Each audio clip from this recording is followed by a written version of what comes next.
Davante Adams is now a free agent. The New York Jets released him yesterday after only playing 11 games with the team. Of course, coming over before the trade deadline and did pretty well. 67 receptions, 864 yards, 7 touchdowns with the team. Was really productive. Overall, his season last year, as dysfunctional as it has been for the Raiders and Jets he was with, he did post over 1,000 yards and 8 touchdowns. Still relatively productive. Had over 80 receptions on top of that too in 14 games played. The games he did miss, I don't know if I can really chalk up as an injury. I think he just sat out for the Raiders before the trade happened. So if he would have played that, would have been much higher. He would have certainly been over 1,100 yards receiving. So he still is a elite wide receiver. And I don't know if I would say elite, but certainly a top 10 wide receiver, depending on how you rank him. And there's no doubt a lot of teams are going to be going after him. For me, I have 8 teams I mentioned. I have 3 non-playoff teams and 5 playoff teams that could potentially go after him. For the playoff teams, it just may not work out for most of them because of the cap space and the cap situation. But I just want to throw out there because of the situation what they are looking for. So before that, we look at Davante Adams for SpotTrack. They are projecting he is going to be projected to make $13.6 million or a 2-year, $27.1 million deal. I see this going a little bit higher than just 13. I think at the very least it's going to be $15 million because of just the lack of wide receivers. You look at everything else. Stephon Diggs, if he didn't get hurt, he would certainly be up there as well. But again, coming off that season-ending injury, what is he going to be next year? I don't know. It's tough to say. The Texans have not ruled out him bringing him back, but so you look at that case. Again, even without the Texans, how many suitors are going to be going after? Maybe Dallas because of his brother. I just don't know if there's going to be too many takers for him.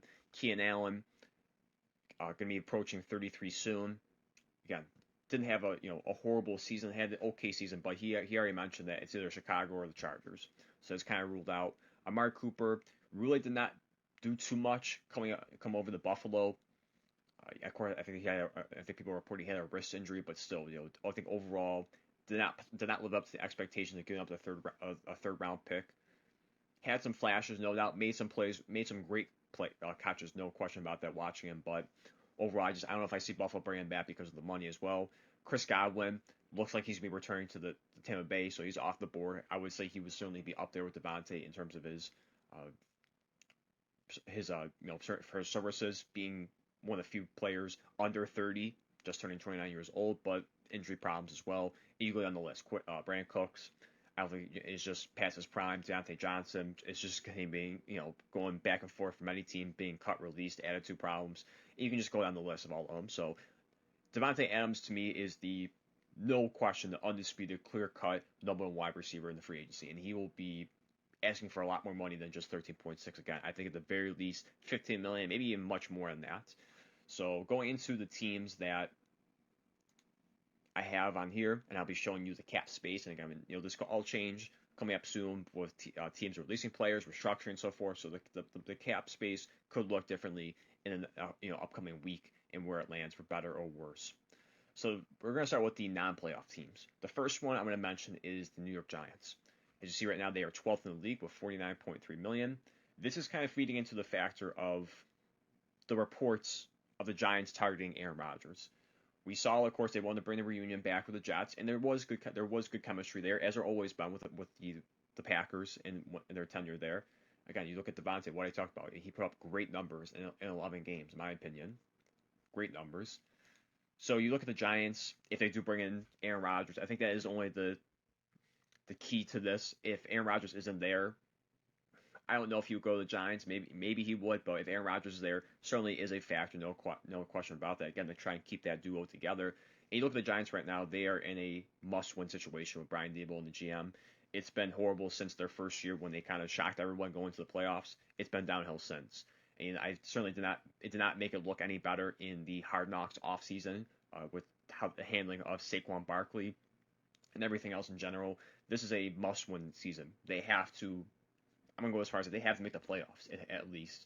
I'm surprised they even are still here after this past season, after they've been released, but the owner decided to give them one more season. Who knows what's going to happen with that? But again, if they're going to try and go all in to make the playoffs at least, or have a winning record, they need all the help they can get. I don't know if they're even, they still might draft a quarterback with the, rumors they might trip to first overall, or might stay put at 3. Who knows? Maybe they'll take a quarterback there, get Travis Hunter, Abdul Carter. Who knows what they're going to do with their high pick? But if it's a win now situation and they're fighting to keep their jobs in a desperation attempt, I do see Davante Adams going there if Aaron Rodgers is the veteran quarterback they bring in. So the next one is the Patriots, and this should not be any surprise because of the cap space. They have by far the best, the top cap space with 128.1 million. Right off the bat, we already know they can offer enough money. They can overpay if they want to. It's similar to Washington with Deebo Samuel. Is Deebo Samuel worth the money he is getting paid right now? That's up for debate, but with a rookie contract with Jane Daniels, you can overpay on that. You can overpay for a wide receiver and bring that in because you have the capability of to. The New England Patriots, same thing too. Rookie contract and have tons and tons of cap space to rebuild that team from the ground up. I don't want this to go into a situation like Mac Jones, where Mac Jones shocked everyone. Like they made the playoffs, it was great, and after that it was downhill. Now it was more than just a player, it was coaching and so forth, and also too Mac Jones is not being a good quarterback in general. I don't want them to ruin Drake May. I love what Drake May brings to the table, his size, the arm, the speed, the intangibles. I think overall he did have a good rookie season. You have to worry about the interceptions that he had, the amount this year, but I do like Drake May. I truly believe they found their franchise quarterback, so you have to surround him much talent as possible. And Davante Adams would no question be immense help to that offense and be the undisputed number one wide receiver for that group. You like Polk, who didn't really do too much. Certainly a disappointing season. And outside of that, again, I don't think there was any wide receiver that they had that was spectacular. So bringing in a veteran presence for Davante Adams for Drake May would be huge. And like I said, they have tons of money to overpay to get Davante, whatever it takes, if they're that desperate to get someone like that. So I have the Patriots as the second non-playoff team. And for the third one, it's going to be maybe a little bit of a weird one. It's going to be the Carolina Panthers. I've seen reports that they are going to make a huge push this offseason, maybe go all in and really try and help Bryce Young out. I completely agree with that. Maybe it could be a little bit difficult with only 31.2 million with the cap space. Again, could change with depending on how it's going to go with releasing and restructures and so forth and extensions. But they need to keep adding to Bryce Young. I liked what Bryce Young did coming back from his benching down the stretch. He played much better, made some plays, and he really showed you the flashes of, oh, this is why people were hyping it up before the 2024 draft. This is why, 2023 draft. This is why he was being talked about that much. Or some people just go as far as say Steph Curry as a comparison, which I don't know if I would code that far with it, but you see the flashes down the stretch with Bryce Young. And I said this too in the rookie season. He needs help. He doesn't have enough help around him. And people bash me when I put that on Twitter, saying, oh, look at the situation of C.J. Stroud and so forth. And it's just, again, it hits. I do feel bad for Bryce Young because I think he's coming into a bad organization that is not building around him as they should. And they have to kind of do it especially because of just, throwing it out there, we're really getting sick and tired of it, is just his size. And I think he's taken a great step forward. They started to fix the offensive line, brought in some wide receivers, Xavier Legette, who showed flashes. I don't know if Adam Thielen's still going to be there, but if it does, it's still a solid wide receiver. But Davante Adams will be the number one wide receiver there, no question, and still has that presence to give you that elite route running and elite plays when he has to. So that'd be a huge step forward for Bryce Young, along with what they're going to do on defense and so forth. So if you do that, maybe they could be contending for a playoff spot. Might sound crazy to say for the Carolina Panthers, but they could potentially be pushing for a playoff spot if they sign Davante and whatever they do in the draft in the offseason. So next we're going to be starting with the playoff teams. And three of them are maybe going to be unrealistic because of the cap situation, like I talked about in the beginning, but we're going to mention them anyways. So the first one is not in this situation, is the Los Angeles Chargers with $66.1 million. I like what Harbaugh did in his first season. He's an excellent coach. I know there's a lot of baggage from the college level with the whole sign stealing controversy and winning the national championship, a lot of stuff with that. It's, again, regardless, he turns programs around everywhere he goes, whether it's the NFL or the college level. He has had success everywhere he's went, and he really overachieved in his first season with the Chargers. I know they had a horrible playoff loss to Houston, and not for him and Justin Herbert, but I like what they have offensively. The one thing they really address is the running back position. I don't know if they'll get a running back in the first round. Like if Ashton Jennings falls to them, I can certainly see them drafting him if he is available because they love running the football or they go free agency or so forth. You have Gus Edwards, J.K. Dobbins. I mean, whoever, I don't know what they're going to do at that spot. But at least for wide receiving wise, Ladd McConkey, great pick in the second round, had over 1,100 yards receiving. Quentin Johnson definitely took a step forward in his sophomore season. Maybe it's not to the point where you would like it, but had a lot of touchdowns. You know, red zone threat, touchdown machine right there. I mean, I think right now maybe comparing him to Gabe Davis in Buffalo in the stat wise, a lot of touchdowns. Maybe not the best receiving yards you would hope, but still taking a step forward that you would like to see him progressing moving forward. And I think adding Davante Adams with those other two receivers would be immense. Having again, at times still can be a capable elite receiver. And it might sound bad to say at this point because his age. I might just loosely throwing elite out there, but still is a great wide receiver. Still is a top 10 wide receiver when he has to be.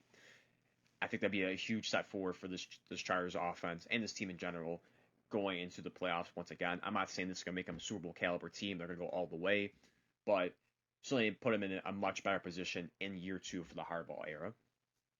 Next one is, next two. I said this is where it's going to get a little bit crazy with the cap. I have the Buffalo Bills. Right now they are not in a good position. They are 14.7 million over the cap.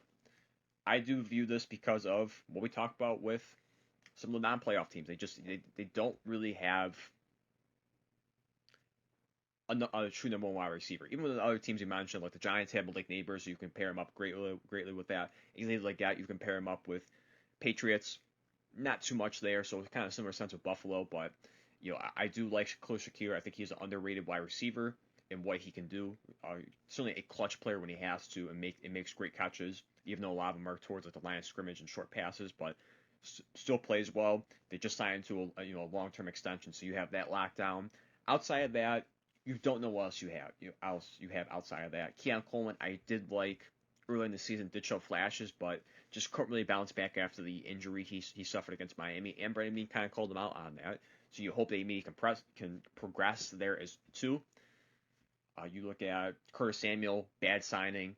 Dalton Kincaid and Dawson Knox really weren't difference makers with this team. Amari Cooper, like we talked about when I was mentioning the free agent wide receivers, made some flashes, made some great catches, no question about that, but just really wasn't a big factor with this team. And maybe that in part that is because of the everyone eats mentality and the offensive mindset, but just really didn't do too much for the Bills coming over as they expected. And gave up, it's certainly a decent pick in the third round for Amari Cooper, as well as the Jets did for Davante Adams. But I do think that the Bills will try, at least maybe look at Davante Adams in this spot. Again, he'll be no question, your number one wide receiver on the team. Still has the capability of being over 1,000 yards, like I keep saying over and over again. I think it'd be a great pairing with Josh Allen and how he's kind of reformed his offensive, his playing ability. Certainly cutting down the touchdowns, cutting down the interceptions, as well as maybe the touchdowns have been a little bit down passing wise, but interceptions are much further down. It's only 6 this year, which is a career best. And also, too, going back to Keon Coleman, I think Davante Adams, with his great route running ability and what he can do, I think can really help Keon Coleman go a long way. Because I like the intangibles and makeup of Keon Coleman. I know a lot of people kind of look at maybe the 40-yard dash speed and really bash him on that, but he did really well in the gauntlet. He was the fastest wide receiver for that. I think he can really help develop Keon alongside maybe the other receivers as well. And again, just being a veteran presence and knows what he's doing, has been there in the big moments. That would certainly help a long way for Buffalo in this spot. The other one is probably maybe certainly a fantasy pick for this one. Maybe insane to say. It's going to be the Kansas City Chiefs, and they're not in a great position as well. $15.9 million over the cap. They have a lot of free agents this year, as well as you look at they already have two great wide receivers. They have Rashee Rice. They have Xavier Worthy. Travis Kelce's coming back. So you look at it, maybe that's just doesn't make any sense. I kind of look at this too because at least for the Rashee Rice aspect of it, I don't know if he's going to get suspended this year, if that even is still is up for debate with that. And also too, just because of the injury, is he going to be ready to go out of the gate? Possibly. I haven't seen any setbacks, but it's just in case. I mean, you don't know if he's going to miss some time with injury, and also, like I said, for the suspension, if there is going to be suspension. Xavier Worthy, love what he did, especially down the stretch. Definitely is a versatile player, elite speed, no question about that. And as well as for Travis Kelce, still has the capability of being productive. And I did make a video about this. Can give you still good numbers, and he had this year. So he still had, if you say relatively, had some elite numbers. It was just overall, it kind of got diluted because of the overall down season for tight ends in general, but also too, you just worry with that age. Can he still be productive? I think he still can be, but it should still still be some in the back of your head. Do you want to bring in Davante Adams for a security kind of a security blanket, have someone just in case, because he's still proven to be a great wide receiver, as opposed to like last year they brought in DeAndre Hopkins, which wasn't really that big of a factor. I mean, let's be honest with you, he really didn't do too much for this team. Davante is, even at his age, is in a much better spot in his career than DeAndre Hopkins, and it still is a playmaker. Like I keep saying over and over again, that'd be deadly for the Chiefs. No question about that. They can have all those three wide receivers across the board. I don't know if Marquise Brown's going to come back, because he just really didn't have an opportunity to showcase himself with the Chiefs. It was only really down the stretch in the playoffs. Was injured for most of the year before the season even started. Could they bring him back? And it's only be a cheaper deal than Davante. So again, who knows? Again, probably a fantasy pick for the Chiefs in this one, but I just want to throw out there because you never know with them. The next one is going to be the Steelers, which is a much better spot compared to the other guys in the playoff spots for cap wise, 53.8. I view this as well as just having a pairing, a co-star alongside George Pickens. Outside of Pickens, you really don't have too much. Tavon Austin definitely took a little bit of a step forward, was a little bit more of a factor in this offense. You do have Pat Freiermuth, who is a solid tight end. We don't know what's going to be happening with the running back position, if they're going to be bringing back Najee Harris, or if Warren's going to step up and be the running back one.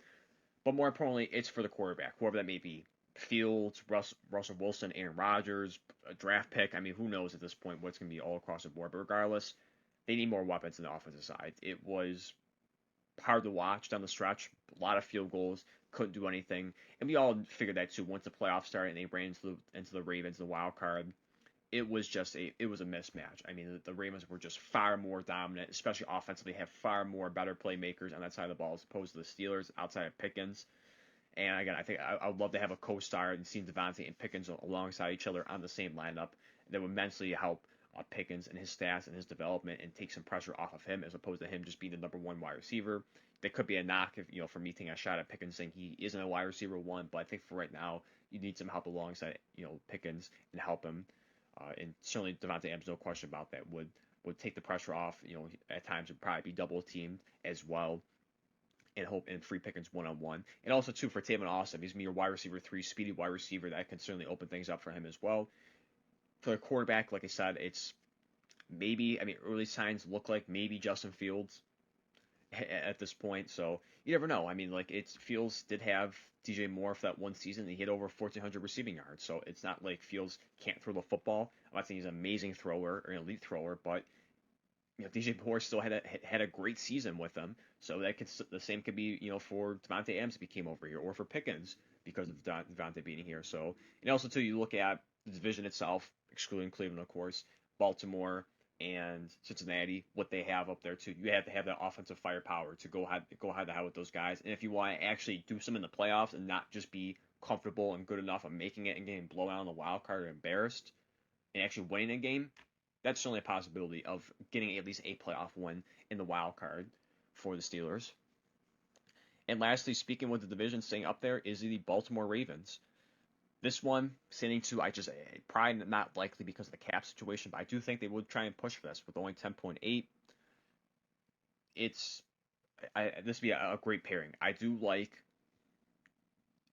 Zay Flowers. Love him coming out of the playoffs. I wanted Buffalo to take him. Unfortunately, he was taken before we even had the chance to. And I think he's really shown you that he is a great wide receiver. Made the Pro Bowl this year. The first Ravens wide receiver in history, in franchise history, to make the Pro Bowl, which is scary to say, crazy to think about, but made the Pro Bowl, had over 1,000 yards. Rashad Bateman did take a step forward and I think probably had a career year this past season, but I think you could still do better at that spot. I love the tight ends, of course, with Mark Andrews and Isaiah Likely.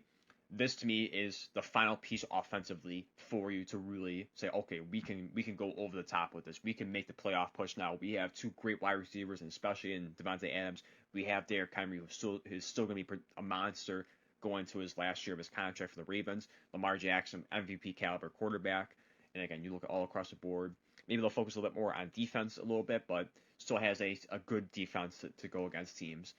So again, this is maybe something to a fantasy pick, but certainly for Ravens in a much better spot right now to get Adams as opposed to the other teams I mentioned like Buffalo and KC. Just unfortunately, just you have to worry about just being just being under the cap at this point. The Ravens could try and make a push, finagle some things around for the money and make an offer to Davante. And I don't think he would turn that down. Maybe he would have to take a little bit less money to go there. I don't know what the per year it would be. Maybe it'd be 13, maybe a little bit under that, but certainly would be a insane destination from the go-to. Again, Davante, Zay Flowers, Derrick Henry, Lamar, Mark Andrews. I mean, that's an elite offense already. It's scary to think about, but certainly a destination for Davante Adams to go to. And even that too, there's many other teams that I didn't mention that he could go all across the board. I mean, if you look at just for the money wise, Arizona could be one, maybe Tennessee. Again, going down the stretch, Denver. I mean, there's so many other teams that he can go to because his services are going to be needed. He's still at his age a great wide receiver. He's still a difference maker. He's still a contributor, and it's again, you could kind of throw almost a dart at the board, and most of the picks won't be horrible, outside of course Raiders and Jets, and maybe there'll be a reunion with the Packers. I don't know because they're looking for, if you follow Josh Jacobs, kind of calling out the team for saying they need a wide receiver one. Maybe he goes back home to Green Bay at this point. Again, there's so many teams out there that he can go to. It's gonna be very difficult to figure out where the pinpoint really. I don't expect Davante to be a day one signing when free agency starts. I think he's going to be taking his time, going through a lot of teams. I don't know if it's going to be a week or so, but it's certainly not a day one pick. He's going to really think about where he wants to go to. Maybe someone just throws a ridiculous amount of money at him and he signs instantly. But don't expect this to be an instant signing. It's going to be dragged out a little bit, and we'll know in the next, I think, coming days or weeks where Davante lands once free agency starts. So gonna be very interesting where he goes to. A lot of suitors, and it's again, he has the capability to over 1,000 yards receiving, 8 touchdowns. Still is a versatile wide receiver. Still is a difference maker. Any team that signs him is not going to regret this, no doubt about that.